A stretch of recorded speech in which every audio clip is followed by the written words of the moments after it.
The courage. Arti daripada the courage ini keberanian. Jadi pada waktu Rasul Paulus, tuntunan daripada gereja kita, 2 Timotius 1 ayat 6 dikatakan, karena itulah kuperingatkan engkau untuk mengobarkan karunia Allah yang ada padamu oleh penumpangan tanganku atasmu. Ini mati ya? Oh ini ya. Jadi Bapak Ibu yang dikasih oleh Tuhan, jadi Rasul Paulus itu memberitakan kebenaran, dimasukkan dalam penjara. Maka Timotius melanjutkan untuk mengobarkan karunia-karunia itu. Dengar baik Bapak Ibu, Petrus dan Yohanes juga ditangkap. Ya, di Kisah Para Rasul 4 ayat 1 sampai 10 kita keluar dulu dari manual.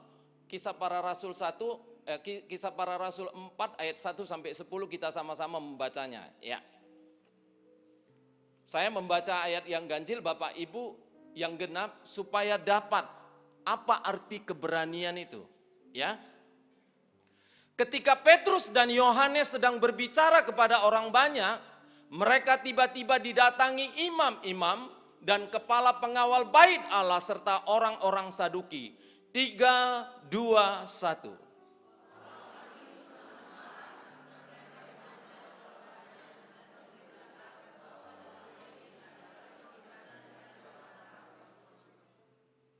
Mereka ditangkap dan diserahkan ke dalam tahanan sampai keesokan harinya karena hari telah malam.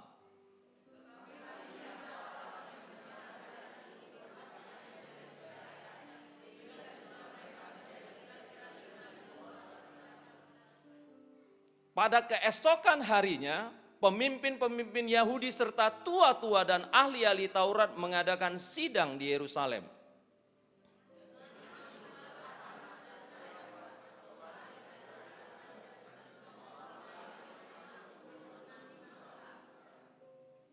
Lalu Petrus dan Yohanes dihadapkan kepada sidang itu dan mulai diperiksa dengan pertanyaan ini. Dengan kuasa manakah atau dalam nama siapakah kamu bertindak demikian itu?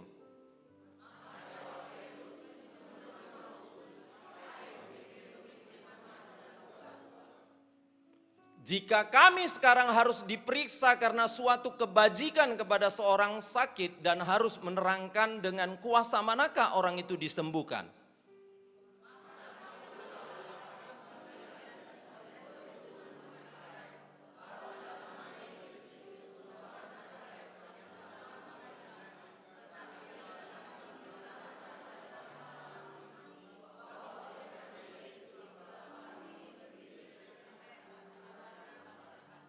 Bapak Ibu yang dikasih oleh Tuhan, Petrus dan Yohanes memberitakan karunia yang ada padanya dengan berani, walaupun mereka ditangkap. Imam-imam besar, pengawal bait Allah mengatakan, dengan kuasa apa engkau melakukan itu? Di mana karunia itu terjadi? Bahwa saya bukakan sedikit, keberanian itu adalah bukan sembarangan nyali, tapi sebuah tekad, inspirasi, teladan. Jika keberanian itu adalah watak seorang kesatria, bila dilakukan dengan tulus, itu yang dikatakan dharma bakti. Karunia itu kita lihat di Kisah Para Rasul 3 ayat 1 sampai 10 supaya Bapak Ibu dapat menangkap kenapa Petrus Yohanes ditangkap. Karena mereka memberitakan Yesus. Penderitaan, kebangkitan, bahkan Yesus naik. Akibat kesembuhan yang mereka lakukan, karunia yang diterima Petrus, mereka ditangkap. Ya, Kisah Para Rasul 3, 1 sampai 10 saya baca. Pada suatu hari menjelang waktu sembayang, yaitu pukul 3 petang, naiklah Petrus dan Yohanes ke bait Allah. Di situ ada seorang laki-laki yang lumpuh sejak lahirnya sehingga ia harus diusung. Tiap-tiap hari orang itu diletakkan dekat pintu gerbang bait Allah yang bernama Gerbang Indah untuk meminta sedekah kepada orang yang masuk ke dalam bait Allah. Lanjut, ketika orang itu melihat bahwa Petrus dan Yohanes hendak masuk ke bait Allah, ia meminta sedekah. Mereka menatap dia dan Petrus berkata, "Lihatlah kepada kami." Lalu orang itu menatap mereka dengan harapan. Orang meminta-minta akan harapan dapat akan diberi uang atau emas. akan mendapat sesuatu dari mereka. Terus, tetapi Petrus berkata, emas dan perak tidak ada padaku, tetapi apa yang kupunyai, kuberikan kepadamu. Demi nama Yesus Kristus orang Nazaret itu, berjalanlah. Petrus dan Yohanes mempunyai karunia, berjalanlah. Lanjut, lalu ia memegang tangan kanan orang itu dan membantu dia berdiri. Seketika itu juga kuatlah kaki dan mata kaki orang itu. Ia melonjak berdiri lalu berjalan kian kemari dan mengikuti mereka ke dalam bait Allah. Berjalanlah dan melompat serta memuji Allah. Ayat 9, seluruh rakyat itu melihat dia berjalan sambil memuji Allah. Ayat 10, lalu mereka mengenal dia sebagai orang yang biasanya duduk meminta sedekah di gerbang indah bait Allah. Sehingga mereka takjub dan tercengang tentang apa yang telah terjadi padanya. Lihat, orang lumpuh pada waktu meminta-minta di rumah bait Allah. Melihat Petrus, Yohanes, mintalah, dia berpengharapan ada sesuatu yang diberikan. Petrus katakan, emas dan perak tidak ada pada kami. Tapi dia tahu dia mempunyai karunia. Dia lakukan, berjalanlah, maka yang lumpuh berjalan. Di dalam Kisah Para Rasul 4 ayat 1 tadi, dia ditangkap karena memberitakan Yesus kepada orang banyak. Sehingga iman orang yang tidak percaya menjadi percaya.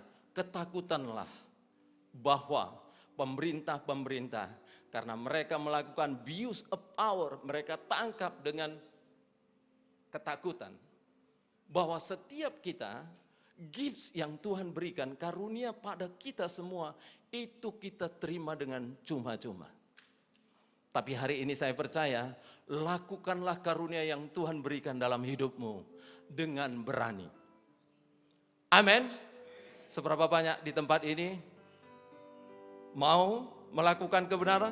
Dengan segenap hatiku, dengan segenap jiwaku, hanya Engkau yang patut disembah. Yesus, tak terukur kasih-Mu. Yesus, sungguh ku cintakan. Dengan segenap hatiku, dengan segenap jiwaku, hanya Engkau yang patut disembah. Yesus, tak terukur kasih-Mu. Yesus, sungguh ku cinta Kau. Balik lagi ke slide.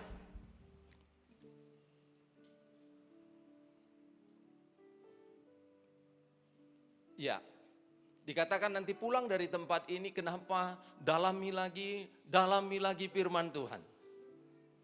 Ya, semakin kita intim dengan Tuhan, dengar Bapak Ibu, Tuhan memberikan ketajaman dalam pemikiran kita.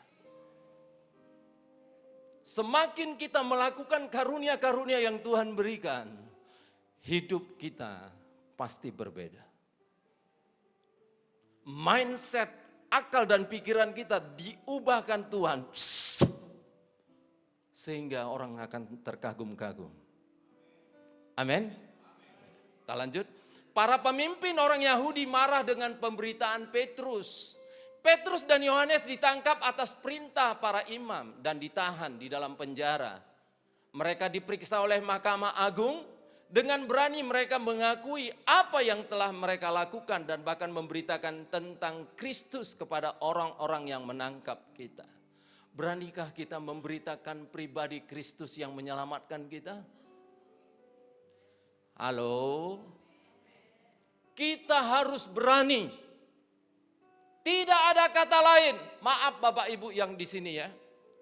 Sekali lagi maaf. Pada waktu saya menjadi Kasat Serse Sibolga, semua kepala dinas harus datang ke ruangan saya. Tapi satu orang pun tidak ada yang berani karena saya harus berani mengusir mereka. Maaf, Karena di bawah saya ada satu orang kanit yang namanya tindak pidana korupsi. Semua hubungan kepala dinas ada kepada Kasat Serse. Tapi satu pun saudara boleh cek pada waktu saya Kasat Serse di Sibolga. Satu orang pun tidak boleh masuk ke ruangan saya. Saya harus berani. Karena apa? Karena jabatan itu sementara. Tapi Yesus selama-lamanya itu tinggal dalam hidup kita. Memang ekstrim, nggak pakai lama, 3 bulan langsung pindah. Nggak apa-apa. Ibu Rina boleh tanya, tahu dia. Nggak ada masalah. Yang menentukan hidup kita adalah Yesus. Bukan jabatan kita. Tapi bukan gampang untuk melakukan itu. Tapi ketika engkau cinta kepada Yesus, dengan segenap hatimu, hidupmu pasti diubahkan Tuhan. Berkat-berkat Tuhan akan berlimpah-limpah itu mengalir dalam hidup setiap kita.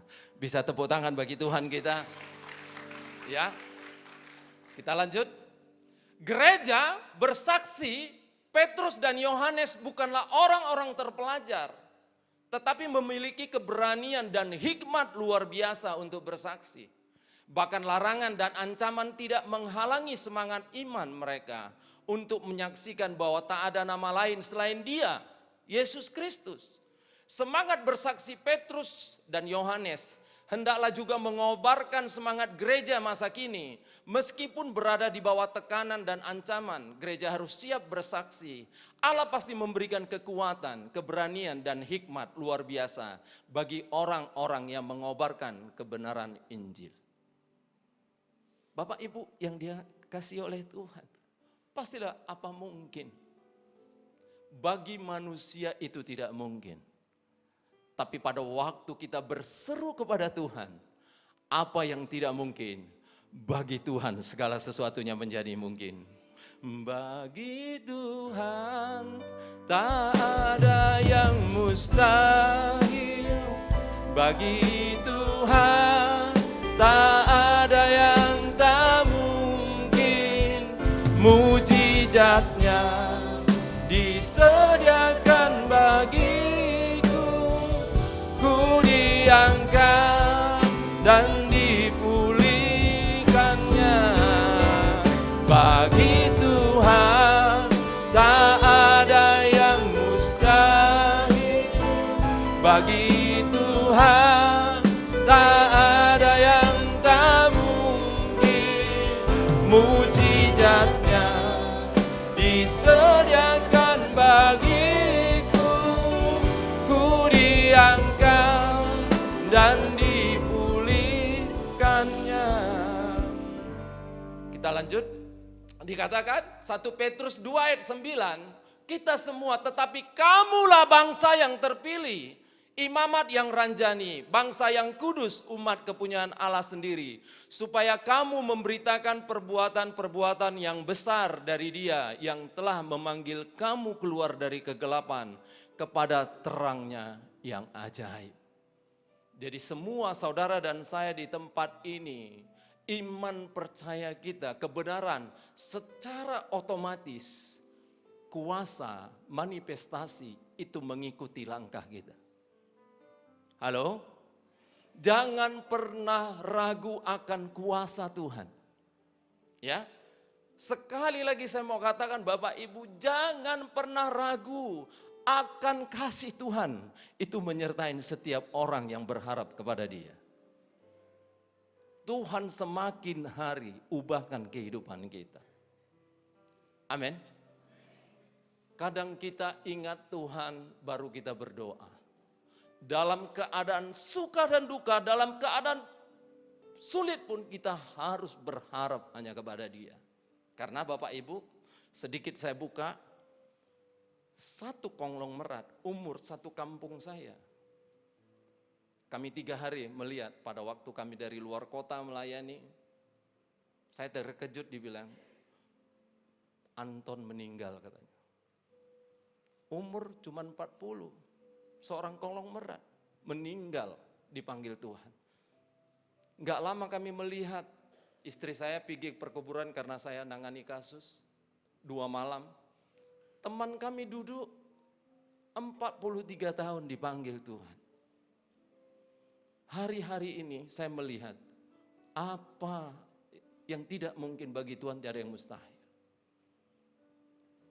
Orangnya dipanggil kemarin lagi itu suaminya si ini, kita nggak tahu. Saya pergi, dia bilang sama istri saya, Bu, nggak adil Tuhan ini. Istri saya peluk dia, usianya kalau nggak salah 31 ya Bu ya. Bayangkan Bapak Ibu, artinya dari mulai depan ke belakang, depan ke belakang, depan ke belakang, siapapun kita nggak tahu kita kapan dipanggil Tuhan. Tapi hari ini saya mau sampaikan, beranilah mengikut Yesus untuk selama-lamanya. Jadi pada waktu dipanggil Tuhan, saya kemarin bermimpi, dipanggil Tuhan. Saya bilang sama istri, Tuhan memanggil saya, tapi saya ada utang mesti khotbah di GBI Pelangi hari ini. Iya, saya bilang sama istri, Ma, saya mimpi dipanggil Tuhan loh. Bersama Tuhan indah sekali. Tapi ketika kita bangun, oh ya saya besok khotbah di Pelangi. Oh rupanya saya mimpi. Iya, enak gak kalau kita mimpi bersama dengan Tuhan? Enak. Enak sekali. Nggak mau pulang kita. Iya. Tapi kalau masih banyak utang, diselesaikan. Iya, harus. Jadi anak Tuhan itu harus berbeda. Halo? Seberapa banyak di tempat ini mau berani melakukan karunia-karunia itu? Tepuk tangan bagi Tuhan kita. Ya. Kemanapun saya khotbah diundang Angkatan Udara Pak Antoni, undanglah khotbah. Kadang-kadang saya ini pun sekolah pun enggak. Saya ini melayani Tuhan menang berani. Iya. Dulu Pak Mulu itu suruh saya berdoa aja depan mimbar seperti enggak pijak tanah saya. Iya. Pak Mangarera ajak saya muji Tuhan macam enggak duduk saya di udara. Saya disuruh apa aja, saya maju melayani. Untuk Tuhan ya. Untuk Tuhan ya, bukan untuk yang lain-lain. Enak kali ikut Tuhan ini. Iya, Bapak Ibu, enak kali ikut Tuhan ini. Pulang dari tempat ini, kita harus berani mengobarkan apa yang Tuhan taruh dalam hidup kita. Ya, ada 5 jawatan, ada 7 karunia pelayanan, ada 9 karunia roh. Tapi saya mau sampaikan, orang Karo dengan orang Batak nggak jauh beda. Payah kali mengampuni. Saya hari ini mau sampaikan, karunia pengampunan itu pegang. Mengapa? Pada waktu saudara mampu melepaskan pengampunan, dengar, apa yang tertutup Tuhan akan bukakan. Apa yang hilang daripadamu Tuhan akan kembalikan. Itulah Tuhan yang kita sembah. Dia tidak pernah mengecewakan kita.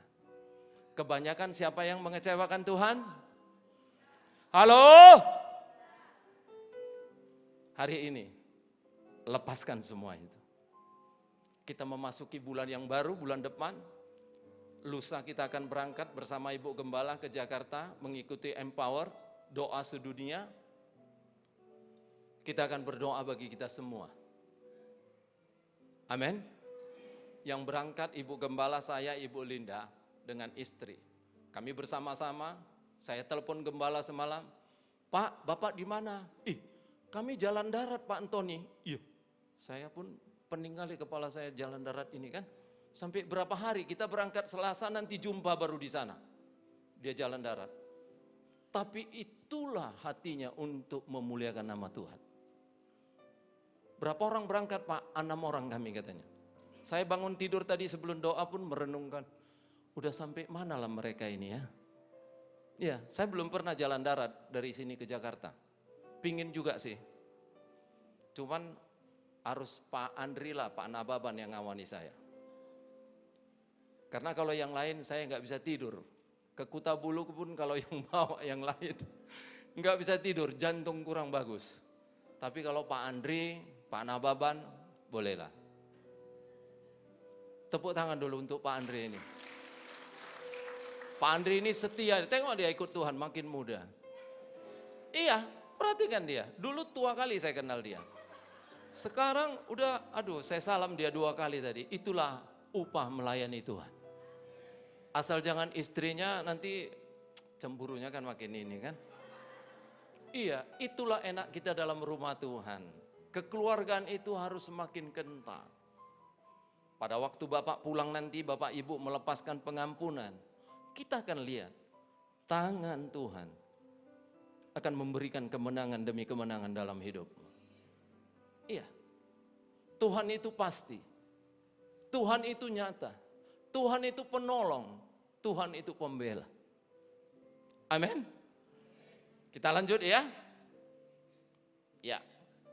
Oleh sebab itu di Matius 28 ayat 19 sampai 20, karena itu pergilah, jadikanlah semua bangsa muridku dan baptislah mereka dalam nama Bapa, Anak dan Roh Kudus, dan ajarlah mereka melakukan segala sesuatu yang telah kuperintahkan kepadamu, dan ketahuilah aku menyertai kamu senantiasa sampai akhir zaman. Tuhan itu sudah memperlengkapi kita semua. Kita harus berani melangkah, memberitakan Injil kebenaran itu.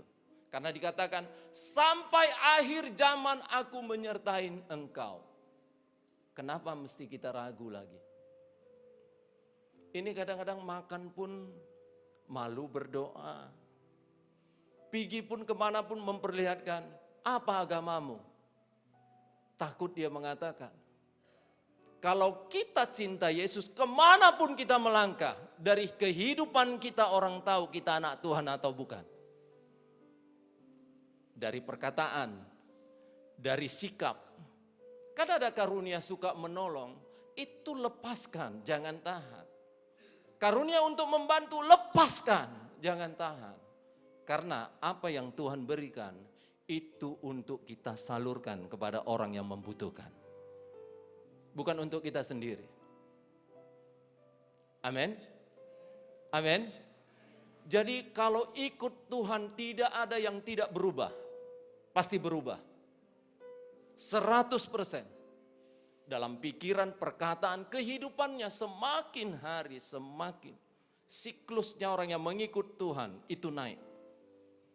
Enggak ada ikut Tuhan turun, enggak ada. Dalam pelayanan, dalam pekerjaan, dalam bisnis, lihat orang-orang yang mengikut Tuhan. Kita melihat kekayaannya melejit begitu luar biasa. Karena apa Bapak Ibu? Untuk membantu di dalam pelayanan pemberitaan Injil. Bapak Ibu yang dikasih oleh Tuhan, kita lanjut.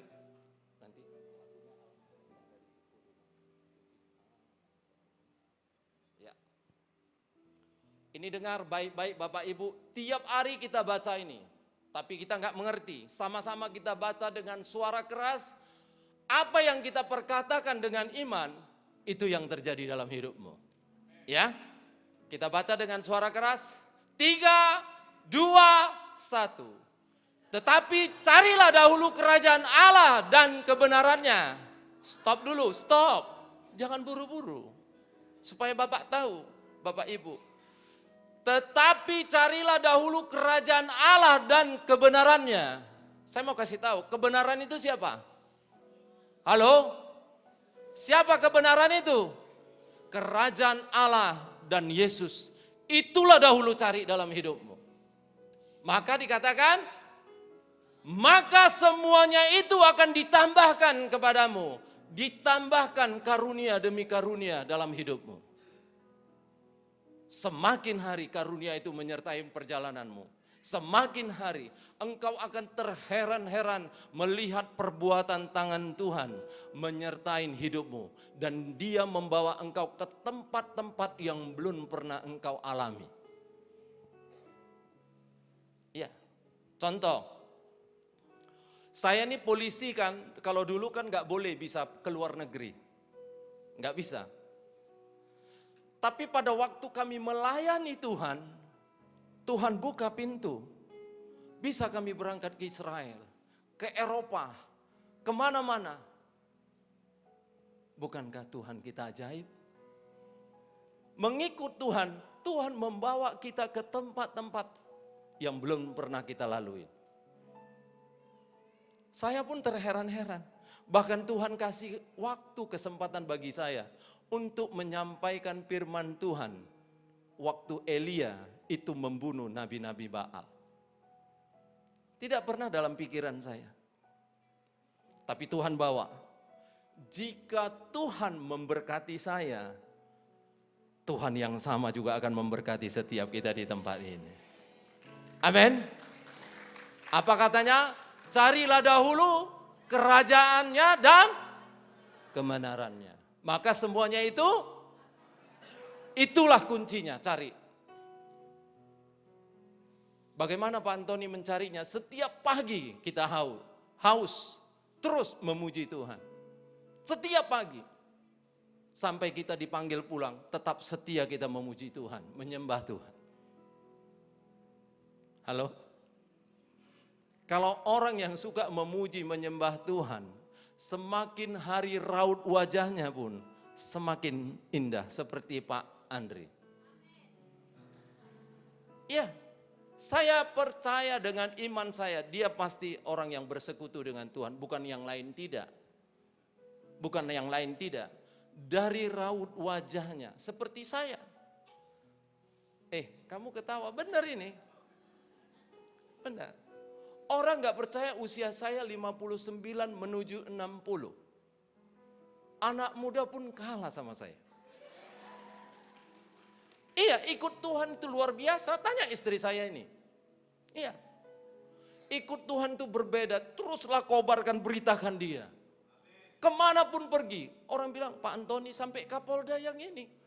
Pak Antoni kok pensiun muda kali. Katanya. Yang sana bilang, berapa umur Pak Antoni? 40 ya? Enggak. Mau 60? Mana mungkin katanya. Enggak percaya orang. Enggak ada yang percaya. Apalagi iblis pun enggak percaya saya sudah tobat. Iya. Ikut Tuhan itu enak. Benar. Saya udah ngalaminya makanya saya sampaikan. Iya. Ikut Tuhan itu tidak ada lagi ketakutan, keraguan. Saya jam 9 udah tidur. Gak mau banyak urusan, pagi saya bangun. Iya. Begitu saya purnawirawan pensiun, Tuhan bukakan saya. Bayangkan nih jadi pengacara. Tuhan kasih tempat yang elit, Singapore Station ada Malik. Nanti kalau saya resmikan gak diundang jangan sakit hati ya. Ya saya harus sampaikan juga dulu, nanti mana tahu. Belum lagi buka kantornya udah nangani kasus lagi, coba. Bukan 1, 2, dikirim Tuhan. Tuhan itu luar biasa, gak pernah terbayangkan saya, betul. Ikutlah Tuhan, sungguh-sungguh. Jangan setengah-setengah. Lihatlah tampang saya, yakin gak saudara masih umur 59? Gak yakin kan? Tapi nyatanya benar 59. Iya. Fisiknya yakin gak 24 tahun? Pasti yakin lah. Karena ada Yesus. Iya. Asal jumpa orang, Pak Antoni kena gula katanya. Gula apa? Dipikir makin cantik badan kita, dipikir orang penyakitan. Setiap hari saya olahraga di Aston Gym. Habis doa, firman Tuhan, olahraga. Karena orang pun rohaninya dijaga, fisiknya pun dijaga. Macam mana mau turun berkat? Contoh, Pak Antoni ada ini Chan. Di mana? Di tebing. Aduh sakit kali encok ini. Macam mana mau berkat? Sakit. Pak Antoni bisa datang. Ini ada berkat yang ini. Aduh mau ke dokter pula ini. Iya, saya jumpa semalam ada teman saya pesta di Madani. 1 letik anaknya. Duduk kita sama semua cerita penyakit. Yang udah pensiun ini. Udah lama pensiun Ton, mesti lagi katanya. Kenapa bang? Baru, sehat kali kamu ya Tuhan katanya. Inilah besok ke rumah sakit, makan obat 7 butir 1 hari. Coba, ikut Tuhan. Apapun sakitmu disembuhkan Tuhan. Iya kan? Udah mulai wanita-wanitanya semangat ini. Iya, karena udah lelah kali mikirkan persoalan ini. Mungkin kalau bapak-bapaknya Pak Andri udah, diri dulu Pak Andri. Oh diri, nengok. Berapa usia Pak Andri? Coba, 60 betul ini? Kalau Bu, bahasa Karo betul apa itu Bu? Tuh loh. Ya kan? Enak gak Pak Andri ikut Tuhan? Enak kan? Saya 59, dia 60, coba. Sebenarnya jujur-jujur istri kami ini jantung pun gak bagus loh. Iya betul, betul. Jadi hamba Tuhan pun godaan banyak. Jangan pikir jadi hamba Tuhan kebal, kata udah hamba Tuhan itu, bohong itu, bohong. Enggak. Makanya kalau perempuan-perempuan, maaf ya Bapak Ibu, saya kalau khotbah di TWOD, AI itu selalu minta foto sama saya. Sampai istri Pak Lukman, Ibu Rena, Yana, dia bilang sama istri saya, Bib, untunglah AI yang senang sama Pak Antoni ya katanya. Sempatlah yang muda-muda, kan jadi masalah. Tapi semua wanita selalu minta handphone saya, tidak pernah saya kasih. Kalau mau berhubungan sama istri saya. Tapi kalau yang laki-laki sama I. Supaya jangan salah. Jangan kira hamba Tuhan kebal. No. Iya, kalau istri saya pun untunglah jemaatnya semua wanita, nggak ada yang laki-laki. WWI, iya, nanti lihat Ibu Rina nanti di Sumbres, istri saya di TOD. Yalah bangga kita ikut Tuhan. Ya, pulang dari tempat ini, kobarkan karunia itu dalam hidupmu. Ya, kita lanjut sedikit lagi. Tadi udah keberanian ini, ini kuncinya. Mari kita bangkit berdiri. Udah oke ya? Ya. Mengapa kita harus berani mengobarkan karunia Allah yang ada dalam diri kita? Yang pertama, ada pembelaan Tuhan. Pembelaan Tuhan itu kekal, kalau pembelaan manusia itu sifatnya sementara.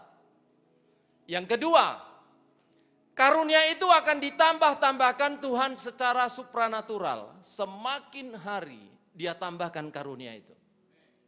Sama-sama kita menyaksikan, pulang dari tempat ini, lepaskan pengampunan, lakukan karunia itu dengan berani, semakin hari hidup kita diperbarui, semakin hari hidup kita penuh dengan sukacita. Ya, yang ketiga, karunia itu akan ditambah-tambahkan Tuhan secara supranatural.